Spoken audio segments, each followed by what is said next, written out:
ज्ञानवापी मामले में अखिलेश यादव और असदुद्दीन ओवैसी के खिलाफ हेट स्पीच को लेकर केस दर्ज करने की याचिका खारिज कर दी गई है। बता दें, वाराणसी एमपी एमएलए कोर्ट ने बुधवार को यह फैसला सुनाया। वाराणसी के ज्ञानवापी मामले पर अखिलेश यादव और एआईएमआई नेता असदुद्दीन ओवैसी के ज्ञानवापी सर्वे के दौरान मिले कथित शिवलिंग को लेकर विवादित बयान दिया था, जिसके बाद हिंदू संगठनों ने इस पर कड़ी आपत्ति दर्ज कराई थी और जिला अदालत में परिवाद दायर किया था। कोर्ट ने सुनवाई के बाद सुरक्षित रखा था फैसला। इस मामले में एमपी एमएलए की अदालत में सुनवाई पूरी होने के बाद कोर्ट ने अपना फैसला सुरक्षित रख लिया था। सपा अध्यक्ष अखिलेश यादव ने ज्ञानवापी में मिले कथित शिवलिंग को लेकर कहा था कि किसी पेपर के पेड़ के नीचे पत्थर रख दिया जाए और एक झंडा लगा दिया जाए तो वो मंदिर बन जाता है। उन्होंने आगे कहा कि रात के अंधेरे में मूर्तियां रख दी जाती हैं और सुबह भगवान प्रकट हो जाते हैं। वहीं एआईएमआई नेता असदुद्दीन ओवैसी ने कथित शिवलिंग को फव्वारा बताते हुए वहां नमाज पढ़ने की इजाजत देने को कहा था।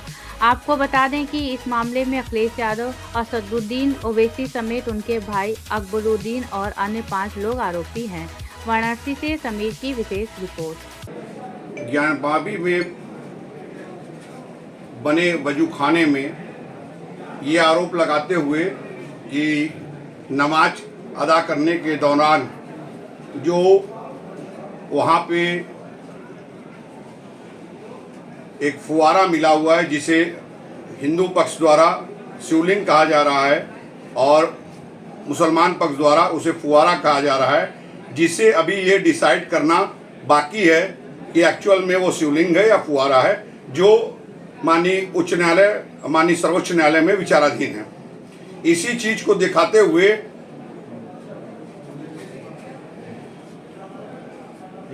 6/5/22 को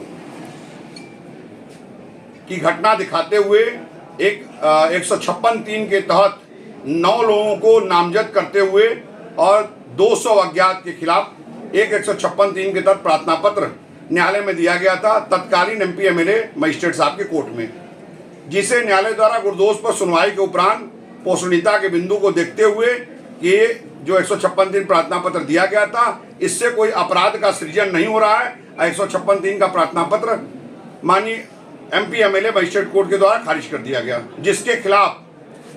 परिवादी द्वारा निगरानी दाखिल किया था, आपराधिक निगरानी, जिसे दिनांक 17/9/22 को एडीजे नवम महोदय द्वारा गुरदोष के आधार पर निरस्त कर दिया गया और ये पाया कि लर्नेड मजिस्ट्रेट साहब ने जो आदेश पास किया था उसमें कोई इलीगलिटी नहीं थी और वो ऑर्डर जो है उसको, उस ऑर्डर को उन्होंने पुष्ट कर दिया। जिस तरह से ये अदालत में अभी मामला, ये कब मामला मतलब हुआ था और थोड़ा सा हमें विस्तार से 6/5/22 की घटना दिखाते हुए इस मुकदमे के कंप्लेनेंट ने एक 156(3) के तहत अखिलेश यादव लगाए 9 लोगों के खिलाफ नामजद और 200 अज्ञात के खिलाफ एफआईआर दर्ज करने के लिए प्रार्थना पत्र दिया गया था। ये दिखाते हुए कि हेड स्पीच के तहत इन्होंने बयान दिया और बयान के कारण जनमानस में आक्रोश आया और परिस्थितियां बिगड़ने की स्थिति थी, ऐसा आरोप लगाते हुए इन्होंने